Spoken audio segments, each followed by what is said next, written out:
How to cancel your Amazon Prime membership. Hi everyone, welcome back to our channel How to Geek. In today's video I will simply guide you on how you can cancel your Amazon Prime membership, so just make sure to watch this video till the very end. So if you want to actually cancel your Amazon Prime membership, you will not be able to do it from the Prime Video application or the Amazon app. So Amazon Prime and Prime Video are basically same, but you might not have known this. When you subscribe to Prime Video, you get all the Prime benefits such as Prime Music, Prime Audio and all the other benefits. So if you want to cancel your Amazon Prime subscription, you just have to open your browser and then you have to go to amazon.com website. So not the Prime Video website, but you can go to amazon.com website and sign into your Amazon account. So basically over here what you have to do is just tap on your profile icon from the top right, just look for this option and here you'll find your memberships and subscriptions, right? So you want to make sure to tap on it.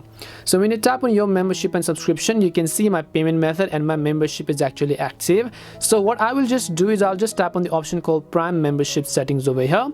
Once I tap on the Prime Membership Settings, over here at the very top you can see Manage Membership drop down menu. You can just tap on the Manage Membership drop down menu and then here you have this option called Manage Membership, that is update, cancel and more. So all you have to do is just tap on this membership icon and then here you'll find the option called End Membership. So you can just tap on End Trial and Benefits. I'm not going to do that because my membership is active, but if you do want to, then you can just tap on the End Membership button, confirm the changes and your membership will be cancelled.